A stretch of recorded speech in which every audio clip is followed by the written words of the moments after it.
Okay, so far we've talked about the cellular respiration, the aerobic respiration component. Okay, so next we're going to look at how cells can harness energy if there's no oxygen available. So this is through a process known as fermentation. Now remember, if we don't have oxygen, then there's no final electron acceptor. And so we can't have the electron transport chain take place. Okay, so basically that whole process is not going to operate. But what if you still need ATP and you don't have any oxygen? Okay, well, what can we do? Well, we can undergo fermentation. So fermentation uses substrate level phosphorylation instead of that electron transport chain to generate the ATP. Now remember, glycolysis produced ATP via substrate level phosphorylation. We had our substrate, uh, the um, the ADP and the phosphate attached to an enzyme, the dehydrogenase, in order to generate ATP. We did not have ATP electron transport chain present. So that substrate level phosphorylation took place outside of the mitochondria. And so fermentation can utilize that substrate level phosphorylation to generate ATP instead. And so we're going to talk about two processes of fermentation, one that is present in our own cells and one that is not present in our cells. We have something called alcohol fermentation and we have something called lactic acid fermentation. So both of those can take place without oxygen present. Some organisms can undergo anaerobic respiration, where instead of having oxygen as its final electron acceptor, it has something else. Okay, so it still utilizes the electron transport chain. It doesn't, it's not a substrate level phosphorylation process. Instead, it's going to undergo electron transport chain, but its final acceptor is something else other than oxygen, such as sulfate. That is not present in human cells, so we'll just briefly touch on it. Okay. Okay, so we're going to talk about alcohol fermentation. So alcohol fermentation does not occur in our cells, but is utilized by us in the sense that we can use it for brewing and winemaking and baking, so we can harness that. Because yeast, they can undergo alcoholic fermentation. So pyruvate, basically what this whole process involves is glycolysis. So remember glycolysis, we're breaking down glucose into 2-pyruvate. Okay, now that produces how many ATP in the process? We end up with 2 ATP in the process. So that's good. That's one way that we can get ATP is through just undergoing glycolysis. However, in order for this whole process to occur again, where we end up not shutting down, is that we need to have the pyruvate become basically reduced to form something else, a product, okay? So that we can end up having enough NAD plus to cause glucose or glycolysis to occur again, okay? So basically, let's take a closer look at glycolysis. So remember glycolysis, we start out with glucose. We also have NAD plus accepting electrons through the oxidation of glucose. If there's no NAD plus, then glycolysis can never occur because there's no place for the electrons to go. Okay, so this is why alcohol fermentation has to take a separate step where it's not just glycolysis that's occurring. There's a further step in order to oxidize the resulting NADH back to NAD plus. Okay. So just realize that it's basically glycolysis with an extra step of oxidation. Okay. Oh, and by the way, what's that extra step? We have 2-pyruvate It's going to undergo further oxidation to form basically what we call ethanol. So ethanol is alcohol. So it's going to end up forming ethanol, and those electrons that are going to be lost. Okay, so those electrons will be added to the ethanol, so it gains those electrons. Okay, we're also going to gain some carbon dioxide in the process. So we start out with glucose. We undergo this alcoholic fermentation to end up with 2 ethanol and 2 carbon dioxides, as well as 2 ATP. We don't undergo alcoholic fermentation, but our cells sometimes don't get enough oxygen, and so they're going to need to continue with ATP or producing ATP through lactic acid fermentation. So in lactic acid fermentation, our muscles can generate ATP if there's not enough oxygen present. So it's still the same process where we take glucose and we undergo glycolysis, and we form 2 ATP from that process and 2 pyruvates. But that pyruvate then becomes further reduced to 2-lactate or lactic acid. Okay, and again, same reason why we have to undergo that second reaction to form lactate from the pyruvate, so that we can basically prepare the NADH so that it can lose electrons and becomes oxidized to NAD plus, so that glycolysis can occur again. Okay, so if we don't have NADH becoming oxidized, we're not going to have NAD plus available for glycolysis, and so we won't have glycolysis occur. So that's why we have this cycle. It's a cycle. So we got to have everybody in place so that glycolysis can occur again. So that's why pyruvate gets reduced to lactic acid. So we can get lactic acid buildup in our muscles. That basically those lactate, they can travel in our muscles to form like little knots. And sometimes, like if you ever get a massage and you feel like your masseuse digging in on an area, it's basically the masseuse is trying to break that lactic acid chunk apart and try to get your body to process it and release it. So that's what that is. But anyway, so our human muscles are able to generate ATP if there's not enough oxygen present. So that's usually when we're doing some extreme exercising and we simply just cannot bring in enough oxygen through respiration, through breathing. We get out of breath and our body still needs to perform. So it's going to undergo lactic acid fermentation. We can also harness that process with fungi and bacteria to flavor things. So we can use lactic acid fermentation to flavor cheese and yogurt. So when we compare the two, fermentation and aerobic respiration, we know that they both involve glycolysis. Okay, and basically I'll use glycolysis to oxidize that glucose and other organic fuels to form pyruvate. And we know that they both create 2-NATP in the process, ATP in the process. We also see that NAD plus is the oxidizing agent that accepts the electrons from the food during glycolysis. The difference between a fermentation and aerobic respiration is the final electron acceptor. So in fermentation, it is acetaldehyde or the lactic acid or lactate. In the cellular respiration, the final electron acceptor is oxygen. Okay, so that's another difference. In cellular respiration, the electrons get transferred from NADH to a carrier molecule in the electron transport chain. Whereas in fermentation, it's just substrate level phosphorylation.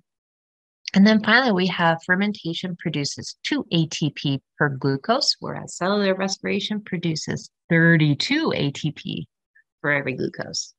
So you can see there's a different net output of ATP, quite a big difference. So cellular respiration definitely generates a lot more ATP for us. So here's a question. A glucose-fed yeast cell is moved from an aerobic environment to an anaerobic one. For the cell to continue generating ATP at the same rate, how would its rate of glucose consumption need to change? Okay, so how much does in this case it's the yeast cell, so it's going to undergo alcoholic fermentation. So how much ATP is produced from alcoholic fermentation? Produces 2 ATP per glucose molecule, right? For alcoholic fermentation.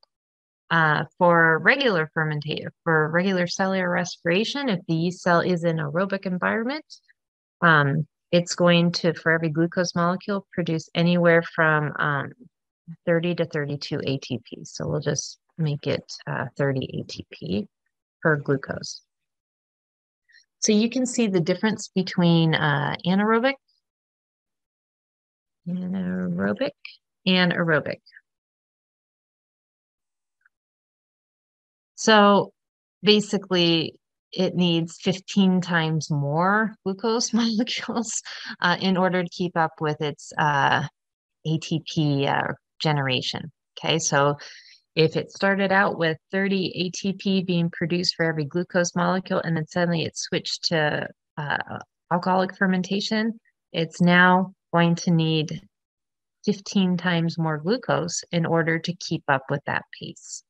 Okay, because fermentation is a lot less efficient, only produces 2 ATP. All right. So basically, you gotta use a lot more fuel to produce enough ATP. Okay. Okay, so let's go back to the anaerobic fermentation for a moment. Now we talked about like our muscle cells, they can switch to lactic acid fermentation. We talked about yeast cells just a second ago can be in aerobic or anaerobic environments and do just fine. Well, if we have certain what we call anaerobes, which are basically organisms that can undergo anaerobic respiration in different environments. So if it's a strict or obligate anaerobe, it cannot survive in any oxygen-rich environment. So oxygen is actually poisonous to them.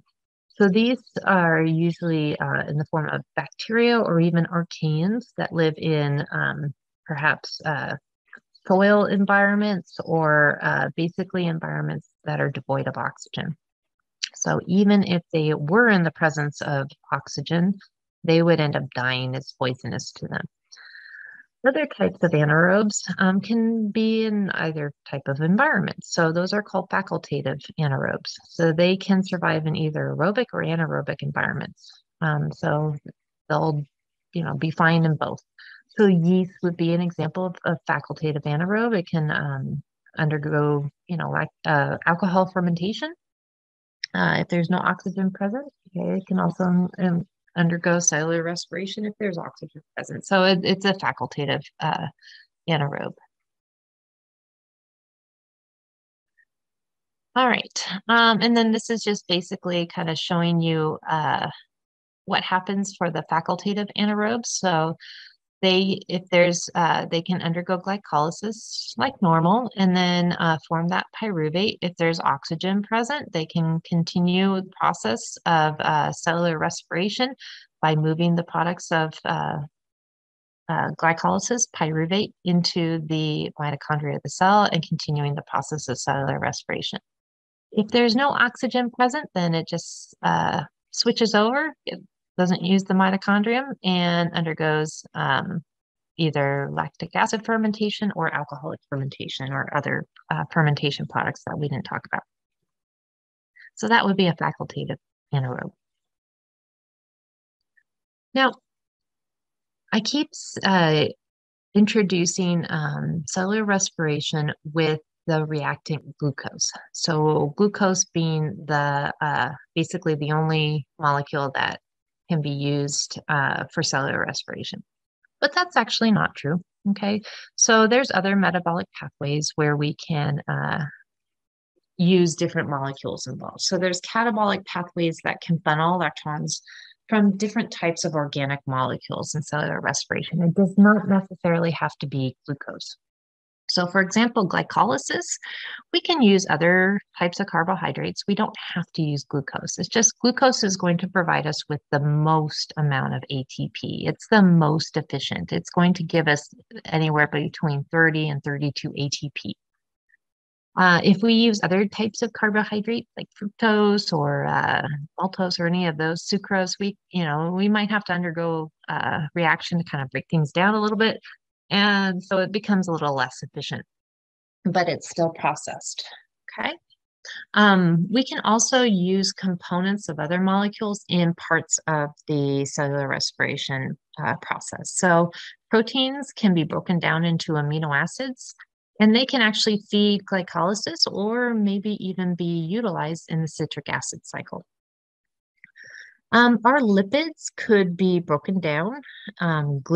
Glycerol, for example, can be used in glycolysis. The fatty acids can also be broken down to yield acetyl-CoA, which you recall goes into the citric acid cycle. So there's different molecules that can be utilized. It's not just glucose. Okay, so here's some examples. We have our proteins or carbohydrates and our fats. So the carbohydrates could be in any form of sugar that could be used in glycolysis. Okay, so we could take sucrose, for example, and break it down into glucose and fructose, and then we can use that. We can have the amino acids from proteins. They can be used for the citric acid cycle and acetyl-CoA and to form glycolysis. We can use the fats. Glycerol can be used in glycolysis. Fatty acids can be used in acetyl-CoA. All of that can be used. So there's not just glucose involved. It's just realize that glucose is the most efficient. So that's the one that's introduced the most. But we can use also different types of fuels. Okay. Animals store most of their energy reserves as fats, not as polysaccharides. So what is the advantage of this mode of storage for an animal? So why would we, instead of just, storing carbs in our body, why do we store fats? Any guesses? Well, fats, they have a lot of energy in them. Okay, they're big molecules compared to our carbohydrates, and so they have a lot of energy, and they can be broken down and used at different stages of cellular respiration. Okay, here's a question for you. So explain how someone can gain weight and store fat even when they're on a low-fat diet. Okay, so I mentioned that, in the previous slide that our fats tend to get stored, and so that they're going to be better storage than, say, a carbohydrate. So it's just easier for us to store fats because of their form. But let's say that you're on a low-fat diet, but you're still gaining weight and you're storing fat away. So how does that happen? Well, unfortunately, they can be stored from basically conversions of sugars and proteins into fats. Okay, so basically we can take our fat molecules and we can store them away into the body from the end products of different stages of carbohydrate breakdown and protein breakdown. So for example, acetyl-CoA, it could go into citric acid cycle, or it could combine with fatty acids to form a fat. Okay. So if we don't use our fuel, then it could get stored away as a fat. It's just how our body is designed. So even if you don't consume a lot of fat in your diet, it could end up getting converted into a fat, right?